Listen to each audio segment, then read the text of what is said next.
Palakkad Mannarkkad Najath arts and science കോളേജിൽ senior വിദ്യാർത്ഥികളുടെ ആക്രമണത്തിൽ വിദ്യാർത്ഥിക്ക് പരിക്കേറ്റ സംഭവത്തിൽ പോലീസ് കേസെടുത്തു. കോളേജിലെ 3ാം വർഷ വിദ്യാർത്ഥികളായ 4 പേർക്കെതിരെയാണ് കേസ്. കണ്ടാലറിയാവുന്ന 15 പേർക്കെതിരെയും കേസെടുത്തിട്ടുണ്ട്. വിവരങ്ങളുമായി അജിത്ത് ബാബു ഉണ്ട്. അജിത്ത്, ഈ റാഗിംഗ് ഉണ്ടായത് തന്നെ വളരെ നിസ്സാര പ്രശ്നം, ഒരു ബട്ടൺസ് ഇടുന്നതിലെ പ്രശ്നമാണ് ഈ മർദ്ദനത്തിലേക്ക് എത്തിയതിൽ ഇപ്പോൾ പോലീസ് കേസെടുത്തിരിക്കുന്ന വിഷയത്തിൽ വിശദാംശങ്ങൾ എങ്ങനെയാണ്?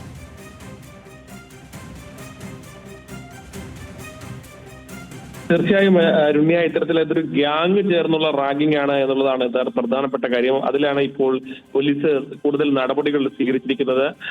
കണ്ടാൽ അറിയാവുന്ന 15 പേർക്കും ഒപ്പം 4 പേർക്കെതിരെ കൂടിയാണ് കേസെടുത്തിരിക്കുന്നത്. മുഹമ്മദ് സലാം, മുഹമ്മദ് ഇജ്ലാൽ, അദിഖ് സമാൻ, സൽമാൻ എന്നിവർക്കെതിരെയാണ് കേസെടുത്തിരിക്കുന്നത്. ഈ സംഘം ചേർന്ന് മർദ്ദിച്ചത് ഉൾപ്പെടെയുള്ള വകുപ്പുകൾ ചുമത്തിയിട്ടുണ്ട്.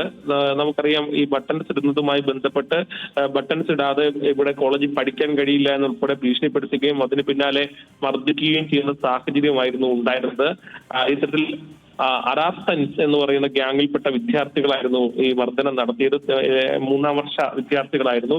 അത്തരത്തിൽ അതിന് പിന്നാലെ തന്നെ ഈ വിദ്യാർത്ഥിയുടെ പരാതിയിൽ കോളേജും അത്തരത്തിൽ പോലീസിനും പരാതി നൽകിയിരുന്നു. അതിൽ കോളേജ് 3 പേരെ അതിൽ സസ്പെൻഡ് ചെയ്യുന്ന സാഹചര്യം ഉണ്ടായി. പിന്നാലെയാണ് പോലീസ് ഇക്കാര്യത്തിൽ കേസെടുത്തിരിക്കുന്നത്.